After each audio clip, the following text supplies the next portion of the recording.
Welcome to மோ recipe. நான் உங்கள் ரேணுகா சண்முகம். வாங்க இன்றைக்கி ஸ்ரீவல்லிபுத்தூர் பால்கோவா எப்படி செய்யலான்னு பார்க்கலாம். வாங்க இப்போ அடுப்பை பற்ற வைக்கலாம்.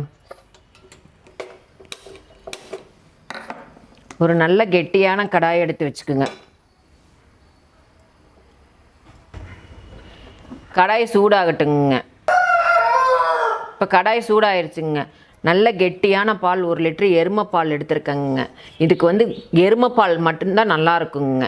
இதுக்கு இப்போ 1 லிட்டரு கெட்டியான எருமை பால் நான் எடுத்துருக்கேங்க இந்த பால்கோவா செய்கிறதுக்கு. இப்போ இந்த பாலை இந்த கடாயில் ஊற்றலாம் வாங்க.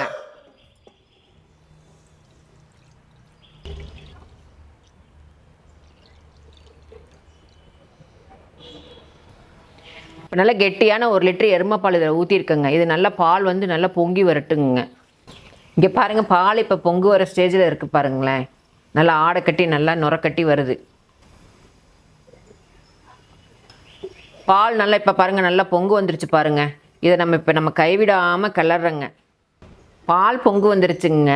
இப்போ அடுப்பை சிம்மில் வச்சு கைவிடாமல் இந்த பாலை கிளறி விடணுங்க. இல்லைன்னா அடிப்பிடிச்சிக்குங்க. இந்த ஆடையெல்லாம் மேலே வருது பார்த்தீங்களா, அதையெல்லாம் திரும்ப திரும்ப இதுக்குள்ளேயே தூக்கி போட்டு நல்லா கிளறணுங்க. நம்ம கைவிடாமல் கிளறணுங்க இந்த பால் சுண்டுற வரைக்கும். இங்கே பாருங்கள், பால் சுண்ட சுண்ட அப்படியே கலர் மாறிக்கிட்டே வருது பாருங்கள்.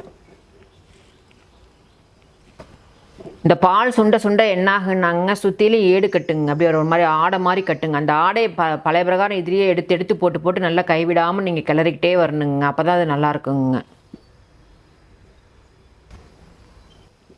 மேலே பாருங்கள் எப்படி ஏடு கட்டின மாதிரி அப்படியே ஒட்டிக்கிட்டு வருது. இது ஒட்டி இருக்கிறதையெல்லாம் நீங்கள் எடுத்து இந்த பாலுக்குள்ளேயே போட்டு மறுபடியும் கிளறணுங்க. இல்லைன்னா அடி பிடிச்சிரும், தீஞ்சு போன மாதிரி போயிடும். அப்படி விடக்கூடாது. இதையெல்லாம் எடுத்து உள்ளுக்குள்ளேயே போட்டு கிளறணுங்க. பாருங்கள், நம்ம எவ்வளோ பால் ஊற்றுனோங்க. இப்போ எப்படி சுண்டி பாலோட கலரே மாறிடுச்சு பாருங்களேன். லைட் கோல்டன் கலரில் வந்திருக்கு பாருங்கள். பாருங்கள், நல்லா அப்படியே கெட்டியாகி வந்துட்டுருக்கு பாருங்கள் நல்லா. ஆனால் இது இன்னும் கொஞ்சம் சுண்டுனதுக்கப்புறம் தான் நம்ம சர்க்கரை போடணுங்க. ஆனால் கைவிடாமல் கிளறணுங்க. கை விட்டுட்டிங்கன்னா அடி பிடிச்சி போயிடும். பாருங்கள் எப்படி வருது பாருங்கள். நல்லா சுண்ட சுண்ட சுண்ட சுண்ட அப்படியே திரண்டு வருது பாருங்கள். நல்லா லைட் கோல்டன் கலரில் வந்துருச்சு பாருங்கள். நல்லா எப்படி பால் சுண்ட சுண்ட.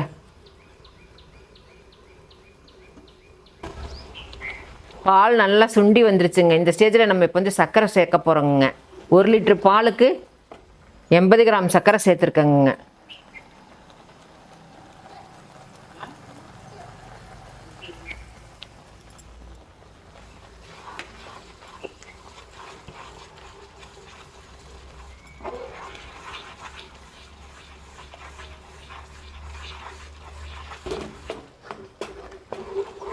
பாருங்கள், இது நல்லா இதாகிடுச்சுங்க. இப்போ நெய் சேர்க்கலாங்க. இங்கே பாருங்கள், 1 ஸ்பூன் நெய் சேர்க்க போகிறோங்க இதில்.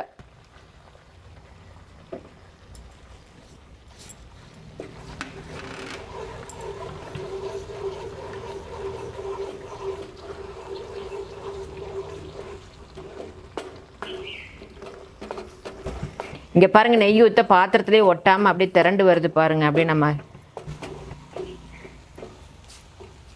பாத்திரத்துலேயே நெய் ஊற்ற ஒட்டாமல் வருது பாருங்கள். இன்னும் ஒரு 5 நிமிஷம் இருக்கட்டுங்க. 5 நிமிஷம் இருந்ததுனாக்கா ஸ்ரீவல்லிபுத்தூர் பால்கோவா ரெடி ஆயிடுச்சுங்க.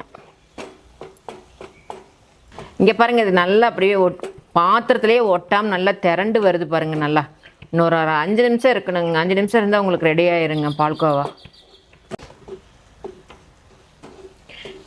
எப்படி திரண்டு வருது பாருங்கள், பாத்திரத்துலேயே ஒட்டாமல் வருது பாருங்கள். இப்படி தான் வரணுங்க. இப்போ பால்கோவா ரெடி ஆகிடுச்சுங்க. பாருங்கள், இந்த பால்கோவா எப்படி வந்திருக்கு பாருங்கள். நல்லா கோல்டன் கலரில் வந்திருக்கு பாருங்கள். பாருங்கள், இந்த பால்கோவா நம்ம பாத்திரத்தில் ஒட்டாமல் வந்திருக்குது பாருங்களேன். இப்போ இந்த பால்கோவா ரெடி ஆகிடுச்சுங்க. நம்ம இப்போ இதை பிளேட்டுக்கு மாற்றிக்கலாங்க. இப்போ பால்கோவா ரெடி ஆகிடுச்சுங்க. இப்போ இதை பிளேட்டுக்கு மாற்றலாங்க.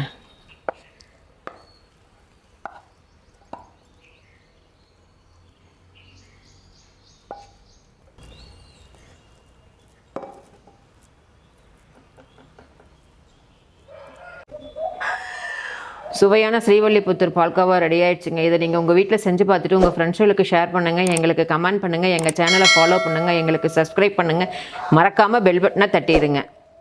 இதுக்கு முக்கியமான மெயின் காரணமே நீங்கள் இந்த பால்கோவாவுக்கு கைவிடாமல் நீங்கள் கிளறணுங்க. கைவிடாமல் கிளறினீங்கன்னா தான் அடிப்பிடிக்காமல் இருக்குங்க. மெயின் இதுக்கு அதுதான். உங்களுக்கு வேறு ஏதாவது டிஷ்ஷு வேணுன்னா எங்கள் கமெண்ட் பாக்ஸில் கமெண்ட் பண்ணிங்கன்னா நான் செஞ்சு காமிக்கிறேங்க. அதைய வேறு ஒரு நல்ல டிஷ்ஷில் உங்களை நான் வந்து சந்திக்கிறேங்க. நன்றி, வணக்கம்.